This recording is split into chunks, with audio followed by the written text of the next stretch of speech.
Nieves is a former NYPD detective and says... The late photographer, journalist Ardina Seward. Nice to see you, Ardina. Thanks for having me, John.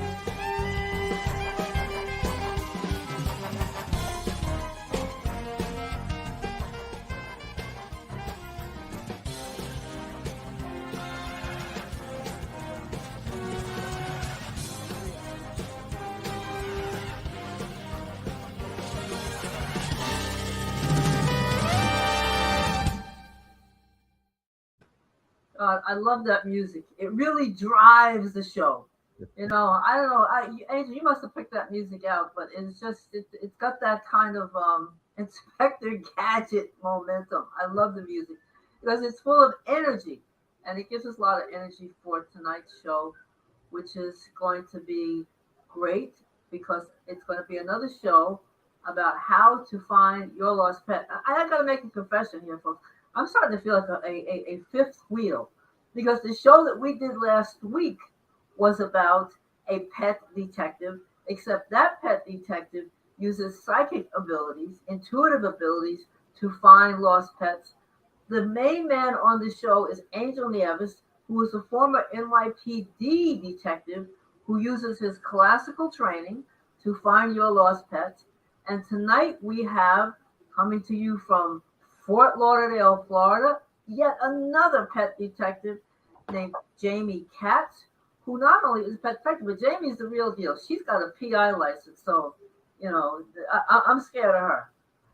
But she is going to talk to us about what techniques she employs to find your lost pets. So, Jamie, introduce yourself. First, let's go for a little intro. So you'll have a little more information about Jamie before she actually comes on. Okay, go ahead.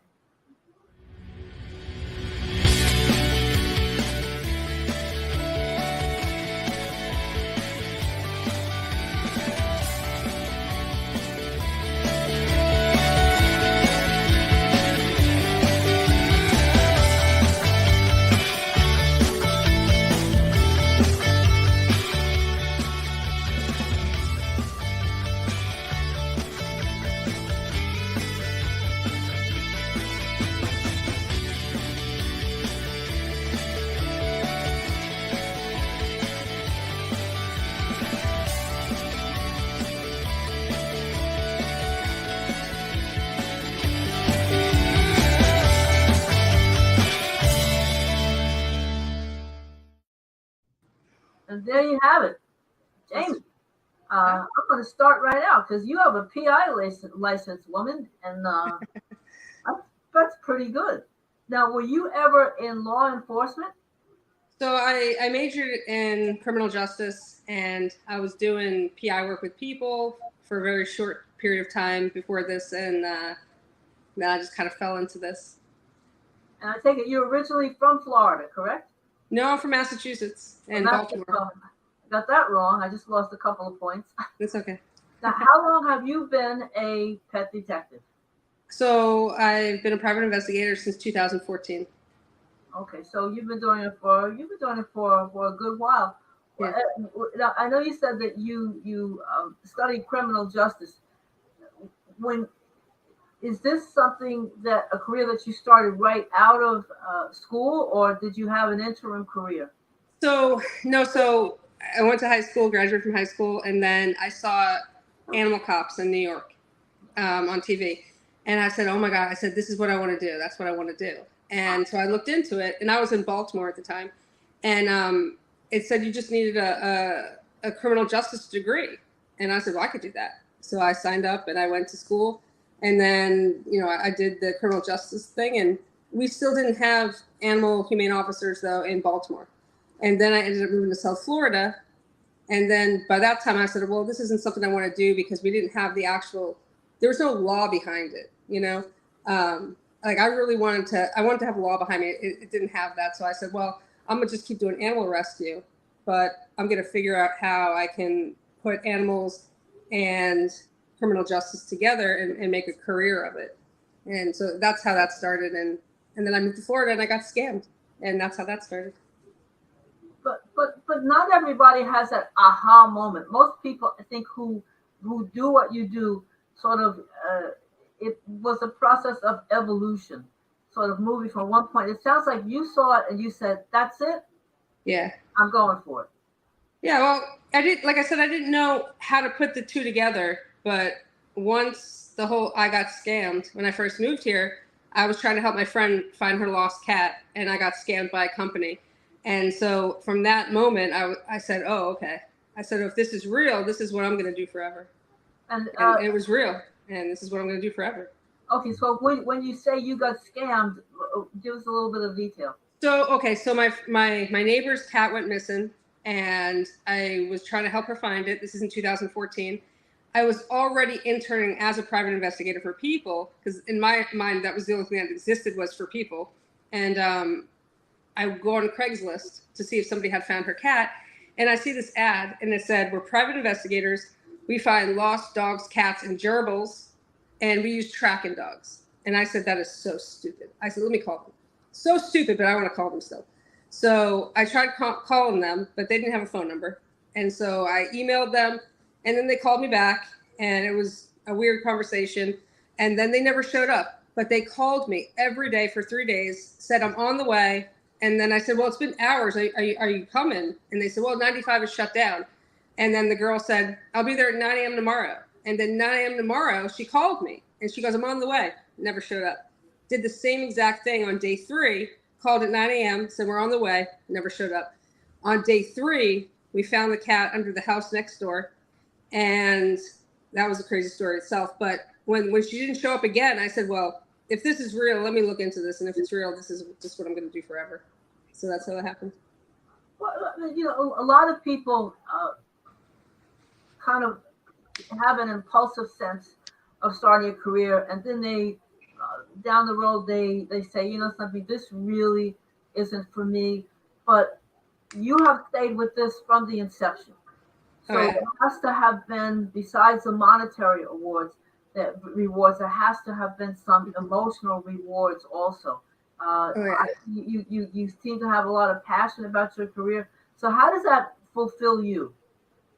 Oh, I mean, it's everything. It's everything. There's just nothing else in the world that I should be doing that I'm gonna do. I mean, this is just everything. Like animals, investigations, finding out the answers, helping people, helping animals, putting people back together, families back together. There's just nothing more. I mean, it's everything. It's literally everything.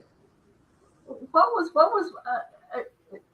I know a lot of times when I ask this question, people have to really think about their most rewarding rescue, because if you've been in business all this time, you probably had a lot of rewarding rescues. But I'm still going to ask it anyway. What's been your most rewarding, fulfilling rescue, or I should say, found pet? The most rewarding, fulfilling rescue. Oh my God. I got 900 of them. We could just pick one that you would find that's outstanding. Maybe I'd probably use the wrong choice of words. Mario. My friend just told me Mario. So, oh my God, they have Ruby back. They got Ruby. Sorry, I just got a text. We just found Ruby. So, oh my God. That's breaking news. There it is. Oh my God, I don't know what happened. Can I text them back real quick? Yeah, go ahead. Okay, hold on. Oh my God, hold on one second. Let me just text them back. This is exciting. Oh my God. She got Ruby. Angel, we're she's off the screen now, but I think you and I can talk. This is But she's on, but she's texting somebody. I just told them, I said, oh my God, I said, I'm on a live interview. I go, I'll be right back. So I just, Mario. Well, something, you take over, Jamie. What's going on there? Oh, okay. So, I have a Yorkie case that I just started. Sorry, I get so excited. I get blank a little bit. So we have a Yorkie case that I just started probably, 5-6 days ago. These people just moved here from Scotland. And so they just moved from Scotland. And so they don't know South Florida is not Scotland. Okay. And so they're very nice. No, they're just from Scotland. Okay. So they come here and they just moved in Boca Raton, and their yard is not secured. Their dog got out of the yard, and they as soon as the dog got out, they ran after the dog, and they're running the road, and some lady who doesn't speak English is trying to tell them a woman in a red car, but she doesn't speak English and they don't speak Spanish. And so they're having a hard time, and it's the franticness. They didn't get her phone number. The woman picked the dog up and just left, you know? So I've been doing vehicle sighting checks. I've been looking up every single 2017 to 2023 red Mazda CX-5 or C5, something like that, for like the last week doing this. And so I don't know what the story is yet, but I'm excited to find out. But they just said they got her back, so that's awesome. So Well, we'll see. the bottom line is that a dog was found based on the case that you were working on, which is no, that's awesome. No, it's good. That's the feeling. It's a very amazing feeling. So it's awesome. Well, that proves that your job, like any detective work, is 24/7. Oh yeah, 24. No time to take a break or anything, and you disappeared. But she'll be back on. But when she comes back on, I'd like to find. There There she you go. goes. You're back. Okay, we your voice is gone. we lost your audio again. We don't have your audio. While she's doing that, Angel, you and I can talk briefly on the cases that you've worked on. Roughly, what is the average time to find a pet? How long does it take? It takes the sooner they reach out to you. Hold on. Why is she calling? There you go. The sooner you they call reach out her? to you in a case, the sooner you find a dog. Okay, this is People usually call me like a week or 2 weeks later. I'm like the last resource, and then I end up finding the pets, but it's not as easy as it happens right away. So Jamie, I will ask you this while we lost you there for a second. I had asked Angel, who's also a pet detective, is how long does it take to the average length of time to find a lost pet? So, so here's the thing. Not everybody knows who you are. Like, people don't know you exist when they have a lost pet. You know, it's just one of those things. Like, they're not going to know you exist until they start posting online, and then people will start tagging you, and then, oh my God, I didn't know you existed. You know. So, and people do try to find their animals at first themselves. You know, usually people do. Some people go right to it. I mean, I would go right to it just because I don't care, scam me, whatever. Like, let's just do whatever I can. You know, I'm gonna do it wherever I can. But I mean, people don't know you exist at first. So once you get that call, I mean, I could be on a case from day one and we don't find the animal for months. I could be on the case from day 6 and we find the dog on day 7 or the cat on day 7. You know, I had one case that they hired me 11 months after their cat went missing. They had just moved to this new area. Cat was missing for 11 months. They hired me. Within 1 week, cat was home. And it was 1 week and that was it. So, I mean, it's just, I tell people, if you have your case set up correctly, you have the best chance in the world to find your missing pet. If you don't have your case set up correctly, you don't have awareness. Awareness is just everything. So I think that's a big thing, is awareness, and not just social media awareness. You have your social media campaign, and then you have your campaign where you live. So to me, it's 2 separate campaigns. Okay, you said something important, and you said having your case set up correctly. Yeah. What are the steps to having your case set up correctly? So in my mind, you have a shy animal or you have a friendly animal. Okay. Only sometimes you have 50-50. Usually you have a shy, you have a friendly. So if you have a shy animal, then you have to set up your case as a shy animal, because you don't want somebody chasing your dog that's going 100 miles an hour down the road, because what's going to happen, they're going to get hit by a car, they're going to push into traffic, they're going to fall off a cliff. You know, you don't want that. So if you have a shy animal, you want to work your case a little bit differently so that people don't chase as much, because they're going to chase no matter what. So if you know your dog is not going to go to somebody, then you don't want to put an actual reward amount on your dog. Now, if you have a French bulldog, super friendly, you know your dog's with somebody, then has a tag on their name, your phone number, and you have your dog back, then you do need to have an actual reward amount. A lot of people don't like that I do it like that, but I do it to find the animal. So I don't do it to please people. But If you have a French Bulldog, your phone number's on there, they're not calling you, you've got to have a reward amount. Your strategy needs to be, I want my dog back. I'll give you enough money to buy your own dog of that breed, but I want mine back. So you offer that amount that you're willing to give because you don't want more problems. So if you're going to offer it, you got to give it. So that's the reward amount you want to offer so they can go buy their own if that's really what it's about. But you want yours back. So there's different key components with shy, friendly, and then having your case set up correctly. Anybody can post on the internet. Anybody. The way I do it, I'm going to look at a map. I'm going to look at where you live, and I'm going to map out the signs for you. I'm going to make you the sign. I'm going to send it to the sign shop. I'm going to tell you where every single sign goes. And every time you're going to call, you're going to call me. And you're going to have a set of questions. You're going to ask the question, write the answers, take a photo, send it to me, and then you're going to call me. And I'm going to tell you what to do every step of the way. So all you have to do is call me. And I'm going to tell you exactly what to do. If we have something to look up, I'm going to look up a phone number. I'm going to look up a tag number, an address, name, anything we need to do. I can do it. I just need the right information so that I can guide you through it. And so that's what I do. I guide my clients through every call that they get.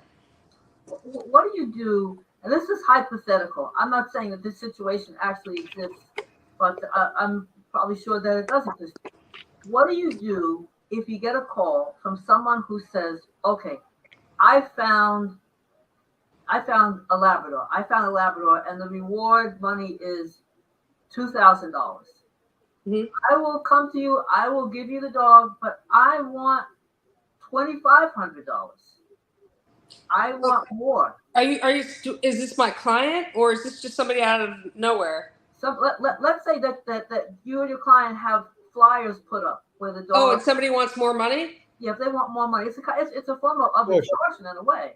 It is. So, it is extortion, but it is. But are the police going to help you? Is the question. If they're not going to help you, then we have to do it the way we're going to do it, because it depends on that police officer who gets that phone call. It depends on. It really just depends on who gets the phone call, and if they're going to help you, then they're going to help you. If they're not, they're not. I'll tell you, I can answer this question with a case. I had a case where this dog, it was a pit bull in like 2017. The guy, he had one eye. So he's like this, he had one eye, driving down the road. His dog's in the back seat. He jumped out the window. He didn't see because he only has one eye. He's only seeing the other side. When he gets to pick up his girlfriend, he turns around. There's no dog, right? So now we have about 5 miles of travel that he did. So and over the intercoastal and everything in Fort Lauderdale. So I have tracking dogs. So my dogs follow the scent of lost pets. So now what I did was, from the start of him getting off the highway, I started giving my dog scent every half mile. So we would get out, I give my dog scent. You have scent? Nope, no scent. Okay. Another half mile, we'll get back in the car, get out again. You have scent? No scent. Okay. We did that a few times, and then we had scent. We had scent until we got to the intercoastal. And so now we have scent. It starts right here, and we already know where his end is, because his end was his girlfriend's job, which is at the beach. So we're going to do signs from here, and we're going to go all the way around, and that's what we're going to do. Once they got the signs up, they eventually did get the call, probably within, I want to say 4 to 5 days. And the guy calls us, and he says, okay, and it was I want to say $2,000 reward, probably around that. And he goes, yeah, okay, I have your dog, sends a photo. The photo was the dog standing on all fours, like a Craigslist ad, like you're breeding a dog, like on all fours like this, face, like it looked like he was selling the dog to breed it, Right. It's a good looking dog. And so I said, come get me. They picked me up, and we're about to go. I'm looking at my computer with him. I'm looking up the phone number of where they are. And then he calls back. He goes, never mind. We're like, what? We're like, never mind. And I go, oh my God. And I'm like, I didn't actually have an address. I had an idea, but I didn't have it yet, but we had an idea of where we were going. So they called the police, and then the police, they're with us, and we're out in Palm Beach County now. And the guy gets there, and he says, so what do you want me to do? And we're like, well, this is where we think it is. We need you to knock on the door. We need to knock on the door. He goes, I'm not knocking on the door. And we're like, wait a sec. We're like, what do you mean? He's like, it's almost midnight. He goes, I'm not doing that. And then all of a sudden my client took over, and she's like, well, she goes, she said something about stand her ground. And I said, oh God, no. And I was like, oh my God. And I was like, okay, so now we got guns involved, and that's not me. That's not me. Yeah, I find lost pets. I'm a private investigator, but I'm not into all that. And I was like, oh God. And I was like, it's about to get bad. I go, let's get back in the car. We got to get back in the car, and we're going to wait till tomorrow morning. We're going to call the police again, and we're going to start over. You know, like there's just not a reason to go to jail. You want to find your dog. There's not a reason to go to jail today. And the guy was pretty much like, you're going to go to jail if you don't get back in your car and leave. And he wouldn't let us knock on the door. He wouldn't knock on the door. And that's what it was. And so the next morning, 8 o'clock, let's go. Let's do this again. Call the police again. This guy had his eggs were cooked right. I don't know what happened. And he was very nice. And he was like, yeah, let's do this. He hid his police car, and we set it up. They hid his police car around a shopping center. And as soon as these people got there, he waited, and the girl gets out the car, and she's got the dog, like holding the dog like this. And the owner walks up, and the dog jumps into their arms, and then the cop comes around the corner. He goes, get in the car and leave. And that was it. Get in the car and leave. And they wanted $2,500. That was the thing. They called us. They said, okay, $2,500. That's what they wanted. Okay. But this time, this cop wanted to help. But the cop, yesterday, we were going to go to jail. And so they got the dog back. He said, go. And he told us to leave. And we left. And one cop woke up and the other one wanted to go to sleep. I mean, it's like, yeah. So to me, it's just about who gets the call and how they feel that day. I mean, it's just, everybody's always different, you know? And like, that goes for everybody, not just a police officer, everybody. Like, I'm like that. You're like that. You're like that. We're all like that. It's just, you know, it's just what it is. It's life. I'm curious, Angel, since both you and Jamie are pet detectives, your techniques parallel or do your techniques vary? Well, the difference between me and Kate is she uses a tracker. She has dogs and does the tracking. I don't do tracking. I do the old-fashioned way, like Columbo. You know, I go out there and I investigate just like a person. What I do is I feel out the person. I know the behavior of theirs to hit the behavior on the dogs. And I work my way through there. I do flyers like you do. That's number one, the flyers. And knock on doors. And feeling the people out. I could see if someone is telling me the truth or not. But I've done that when I did homicides. You know, I worked a lot of homicide cases. So I use that with me because the dog is like a homicide. The dog cannot talk for himself. Neither does a dead person. So that's my technique. You know? And she uses her private eye, her investigative, her college skills, and experience in the street. But now she has experience. You know, it's over 5-6 years. So she goes out there, she does the flyers, and she does something more, which is tracking for her 2 dogs. But Which even is with you right now, right? The little brown one? Yeah, Fletcher. Yeah, they're both right here. You want to say hi? yeah. Of course. Let me see. Here's Gable. Let me close the door. Wow, this is Gable. Come here, Gable. Say hi. Come here, say hi. Oh, there's Gable. Come here, Gabe. Hold on, Gabe. Stop giving kisses. Look at the camera. Say hi. Say hi. Oh. That's Gabe. Gable. Here, Fletcher wants to come in. Let me let Fletcher in. Come here, Fletch. Come say hi. Oh, That Fletcher's was got a awesome. toy for you guys. He's excited about it. Come on, Fletch. All right, they're gonna have a little debate. Tough guy. Yeah, Fletcher's the tough guy. That's what I'm saying. What's This he got? is the tough guy. He's doing delivering pizza. What's he got there? He's got a new toy he just got today. Oh, he looks happy. Yeah, he's always happy. They're both pretty happy guys. So That's Fletcher what- and Gable. So what would you, even though both of you use somewhat techniques that are slightly different, Jamie, what would you say is a common denominator with all pet detectives across the board? Common denominator. Yeah.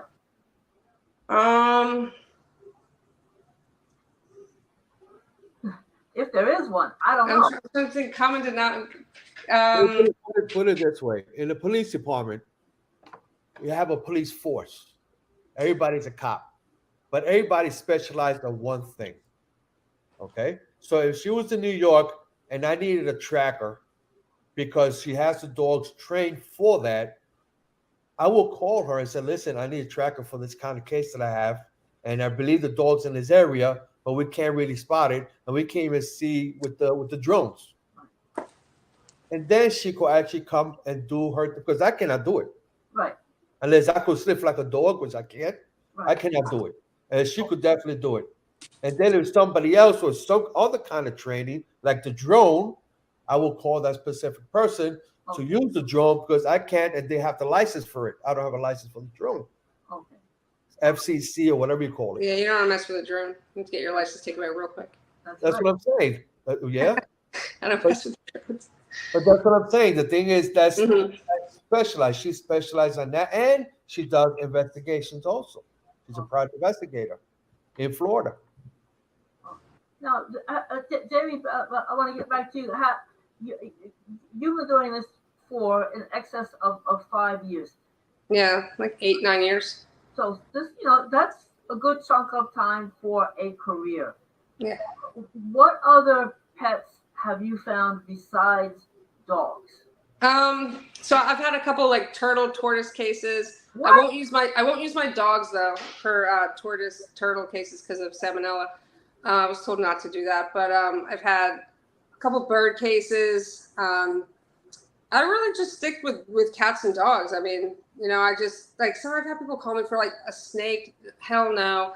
I had a TV show want me to do a snake. I was like, no, you can pay me $10 million. I'm going to say no.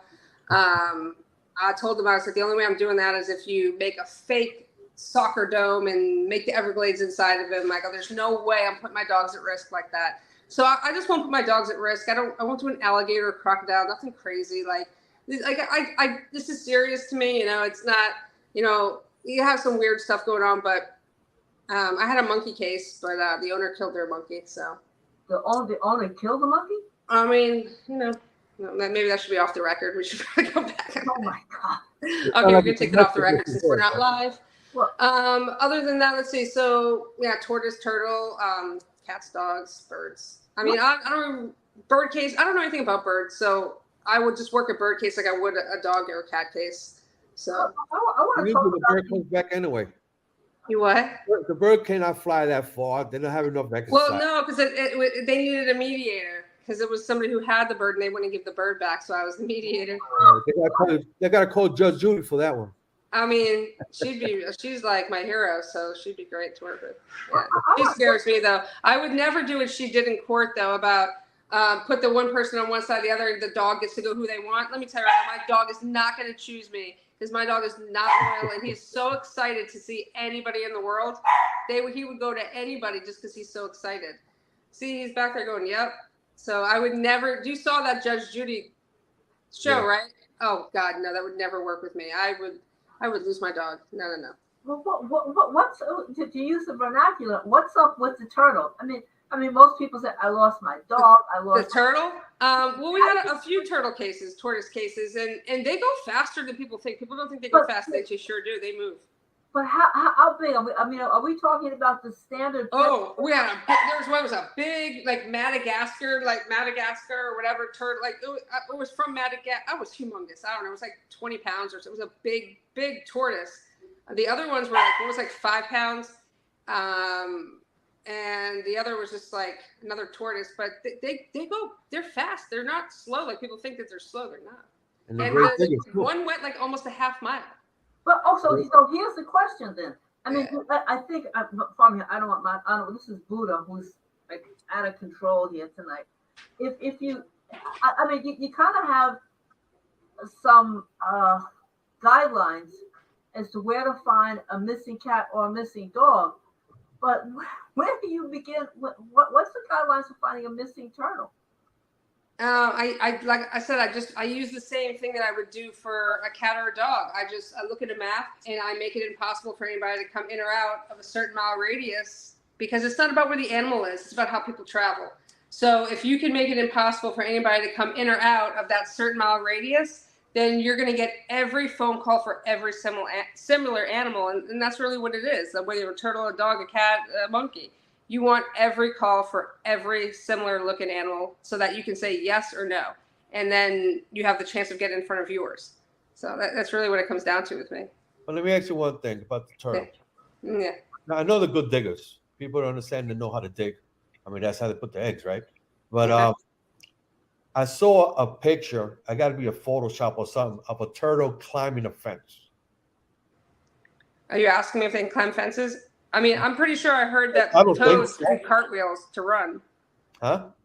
I said, I heard toads do cartwheels to run, like sideways cartwheels. Because I said that cannot be true. So I have to ask somebody from Florida because that's what exotic animals are. Okay, if a tortoise or a turtle can climb a fence? She's gonna Google it. I don't know. Google. I never heard. You'll I don't find the know. same picture that I'm talking about.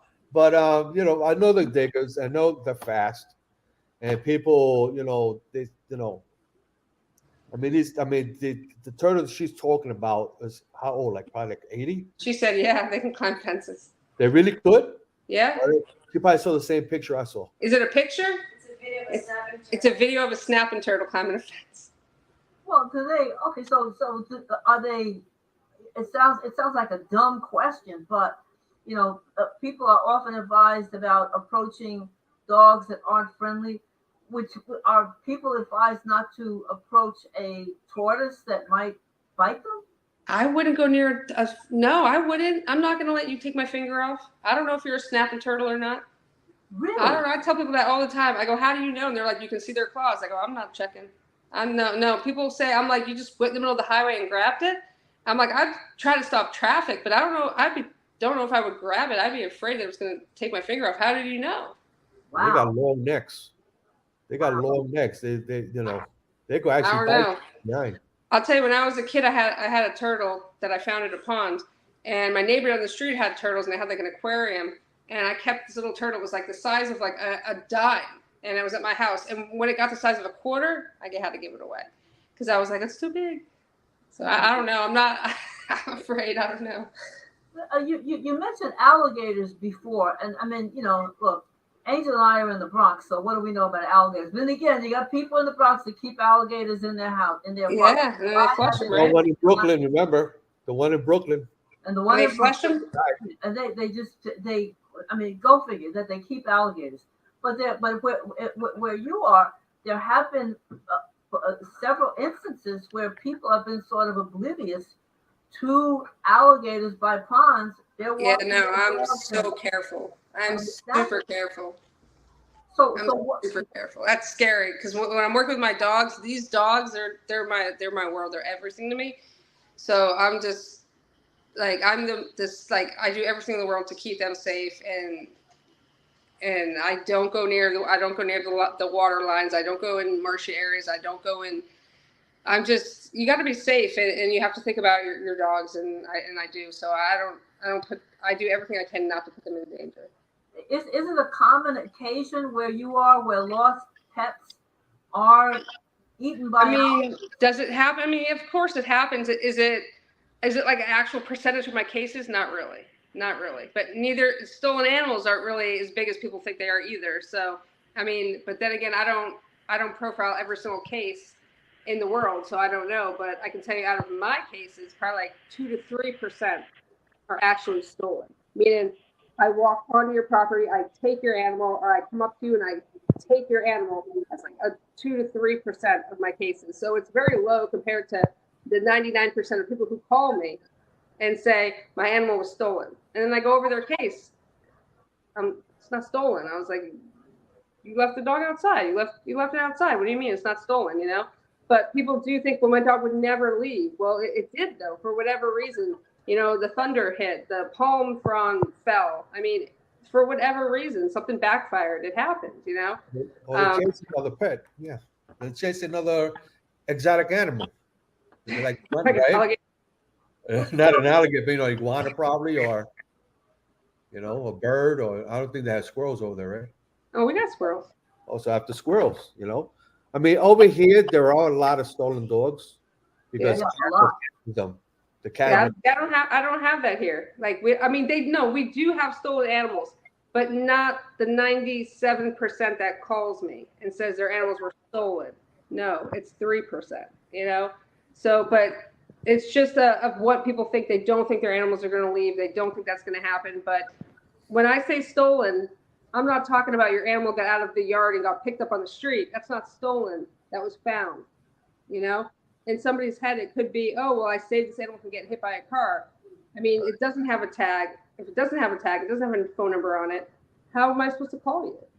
You know, so I mean, I've had crazy cases. I've had really crazy stuff, you know, but stolen isn't my number one. My number one is I put my dog in the backyard and it went missing. Right. So I guess that there's a cautionary tale there for pet owners, where people should not assume that their pets won't escape. I think it's kind of false confidence if people say, oh, as right. Point, oh, my dog would not leave. Well, hey, your dog is gone because you misjudged your dog. The dog is gone. 100%. Or I went in to use the bathroom. I went in to make coffee. I went in. It was 3 minutes. There, it disappeared. But they disappear in a second. In a second. I mean, I've had it happen to me. It happens. It happened to anybody. It can happen to anybody. And it's so quick. And they have 4 legs. We don't. They're so much quicker than us. Like they're gone like that. So. But most of the 3 seconds of the people you look at the video camera is really 20 minutes. You know, what? Yeah. Those 3 seconds are really 20 minutes to a lot of these people. Right. Oh, right. Yeah. It was 5 minutes. It was 1 minute. No. Yeah. It's the thing. It happens. I mean, it can happen to anybody. They just, you know, it's the don't know, and they don't think it's going to happen. What percentage of animals, Jamie, kind of return on their own? You know, sometimes animals just stroll out and then because I don't know, they need a bit, they want to wander, and then 2 days later, right, they're lost and they reappear. So go ahead. Yeah, I was just having this conversation yesterday with somebody. That's a demographic, geographical demographics type situation. In South Florida, it's so busy here. You have a friendly animal, it's going to get picked up. Period. It's going to get picked up. It's just not going to have the opportunity to come back. Okay, that's a dog. A cat. Cats are different. You have a much better chance of your cat coming back than you do your dog.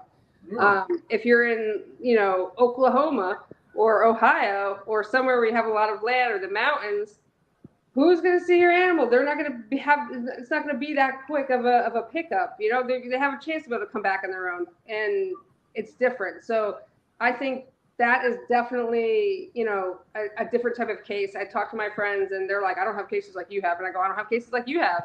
So your cases, I don't know. And you don't know mine. Like, it's just what it is. It's just different areas, different situations. And yeah, so I think it's hard to compare. I can only compare to the cases I get in South Florida. But in South Florida, I mean, we're in you know, it's different. Well, I could tell you a case I had on a cat in New York City. I mean, New York City. I had a case in New York City with a cat. But this cat could have been the same cat for all we know, right? Probably. Man. By Riverside.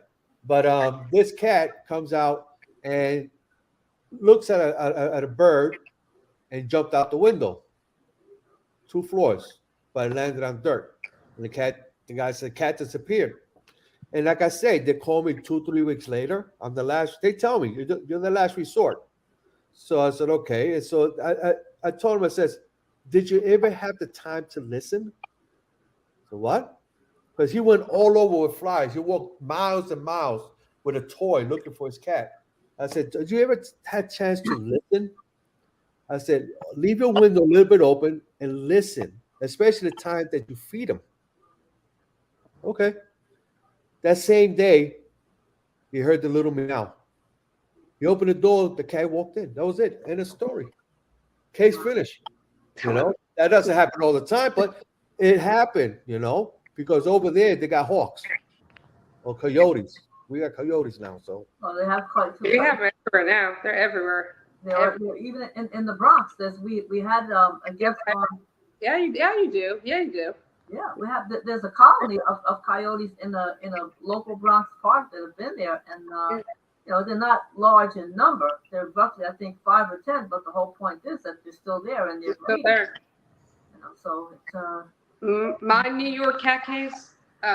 This was like 2014, 2015, and It was an author, a woman who like she writes trilogies or whatever. And this was not Manhattan, but what's next to Manhattan? It's Brooklyn. Queens or Brooklyn, it, Staten Island, perhaps. no, it was near Manhattan. It was right in the city. It was like there's like a deli. Probably, I don't know, that sounds stupid, right? It's like Katz's Deli or something. I was gonna say, we do have a Katz deli. Katz on the Lower East Side. Sure, that's a famous deli. It was somewhere. It was really nice. I remember.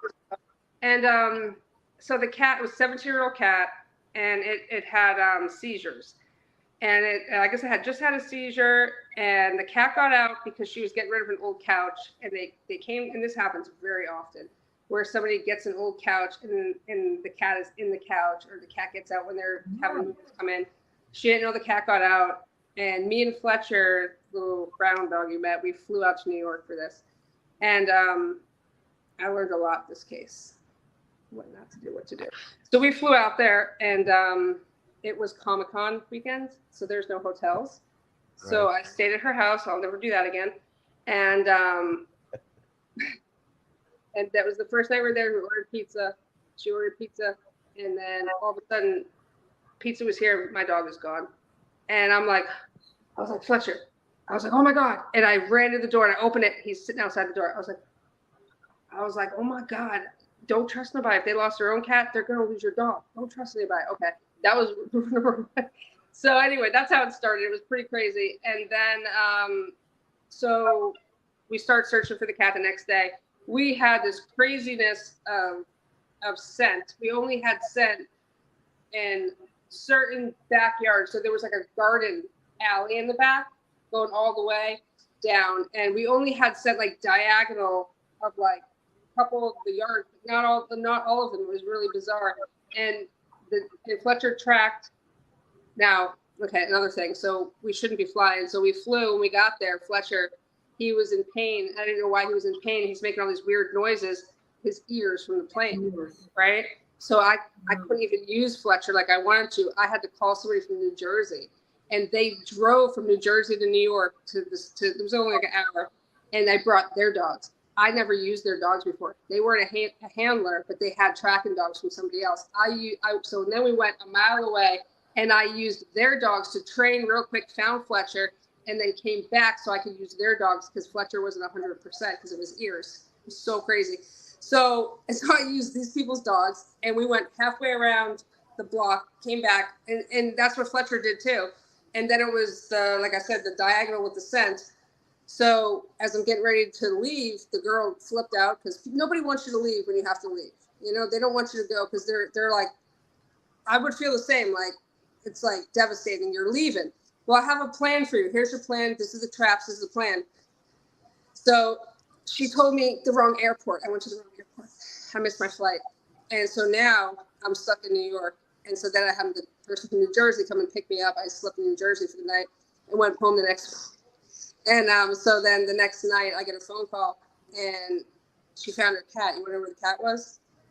So the cat got out of the apartment and went up the stairs in the building and went to the roof. And the roof, there was a skylight window. And it got up 17, years old. Up to the window, jumped to the other building, and there was another skylight window. It went into that skylight window. They were hoarders in this really nice $1 million homes, hoarders. They didn't know the cat was in there for probably like 4 or 5 days. The cat was in their home. Now, the only reason we got the cat was because when we put the signs up, people don't see signs in New York. Like, for whatever reason, I don't think they look up. They look down. So I was putting signs on the ground. I was looking at the ground because everybody's looking at the ground. I don't know why. And so we did that. And then we had every building coming out of the building, which you change, we get into buildings, which is hard too. Every building had in the inside, we got them in the doors. As they were coming out of their house, they saw the flyer. And then I guess they came home that day and there was some weird cat in their house. Man, that's only New York. That was New York. That was like, I'll never.